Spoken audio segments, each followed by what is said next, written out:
พี่น้องนานหมอลำเฮาเลิศอีกแล้วหมอลำเฮาเก่าลำน้ำสมัยอีกแล้วพี่น้องเอ๋ยก่อนนี่ลูกเคิงทั้งหลายนี่ไปหาแสดงหนังแสดงละครผู้เดน้ำโทรทัศน์น้ำจ่อเงินจ่อแก้วช่องสามช่องเจ็ดช่องเก้าช่องห้าผู้เดบัดนี้ลูกเคิงฝรั่งลูกเคิงยุโรปมาเปลี่ยนหมอลำหลายล่าสุดคอยไปเห็นอยู่คณะสั้นเล่าบันเทิงศิลป์ขึ้นเวทีวันที่28นั่นบ่อยู่จังหวัดหนองคายพี่น้องเอ๋ย น้องแฮร์รี่พระเอกลูกครึ่ง17 ปีรับดีบ่เนาะพี่น้องพะนะว่าไปสมัครอยู่สั้นเราพี่น้อง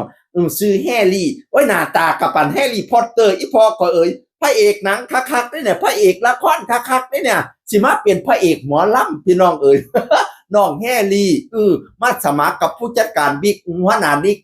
กอยู่หลังเวทีพะนะว่าโอ้ยลูกทางดังคมขาวอดหลอนขาวอ่อนร้อนอีพอก็เอ้ยเขาปั่นไข่ปอกเขาปั่นดอกไฟเขาปั่นลูกฝรั่ง โอ้ยตาหักตาแพงตาแง่งตาเบิงว้ยเป็นตาปั้นเข่าใบจะค่ำเด้เนาะก่อนเกี่ยวเขียวหมูตันพันหมูดอนมารอคักแท้พระเอกหมอลำบ่มินบ่แม่นสิมีแต่ไทยบ้านธรรมดาเด้อเป็นเฮาลูกเครื่องฝรั่งเนี่ยพี่น้องไปเบิ่งเหนืออยู่ซ่านเราไปติดตามว่าซ่านเรารับแล้วบ่ซ่านเรารับบ่หลายคนก็เสียว่าให้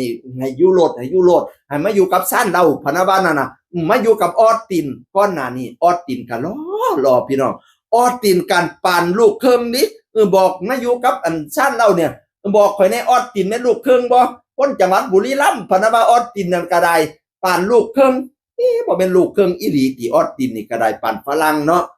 โอ้ยมีแต่คนรอๆสมัยซุมื้อเนี่ยหมอลำเราก้าวล้ำทันสมัยแล้วทุกวันนี้พี่น้องเอ๋ยมีแต่หมอลำดาราหน้าตาดีๆทั้งนั้นเลยใครจะว่าหมอลำฮืดอัดฮาดดังแบบดำกิลี่คือลือ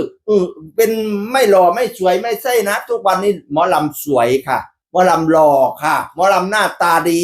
ทำหนังทำละครกันอัญญะเลยเห็นไหมเห็นไหมตอนนี้นะหัวหน้านกก็ทำหนังเรื่องน้ำตาโสเภณีหัวหน้าโจก็ทำหนังเรื่องใครอ้อเพราะว่าคนอีสานเราหล่อคนอีสานเราหน้าตาดีหมอลำเราหน้าตาดีไปเป็นดารากันอัญญะเลยลูกเคิงก็มาเป็นหมอลำกันหลายอันนี้ลูกเคิงมาล่ำลูกเคิงมาล่ำสิเป็นจังไดเนาะก็ได้ยินกตันกิกมีแต่ฟังในท่านเนาะฝรั่งมาล่ำนะฝรั่งกอมลูกนะซุ่มเจ้าได้ยินบ่เห็นเมียกอมติ่งลิ่งติงลิ่งติ่งลิ่งติงลิ่งตกสางหางสั้นจริงดิงเมียกอมหมอล่ำเนาะเมียเป็นคนลาวอีสานผัวเป็นฝรั่งบัดนี้เมียไปตลาดลูกให้อุเวตายสิเฮ็ดจังไดเนาะ เห็นแต่เมียกอมลูกก็เลยเอาลูกใส่ในพี่น้องฝรั่งกับกอมลูกติ้งสลิงติงติ้งสลิงติงติ้งสลิงติงแอนติ้งสลิงติงลูกให้ว่าสันบ่เศร้าจักอย่าเขาว่าติงลิงติงลิงติงลิงติงลิงตกสางหางสั้นจริงดิงต่างลังตาผู้ลังต่างลังต่างเสาขาดังเพิ่นบ่ใส่กับปงคันน่ะใส่กับปงเขาสิเห็นขาดังสะดอกฝรั่งเลย เสียงคือคนเก่าเว้าสู่ฟังสวัสดีครับ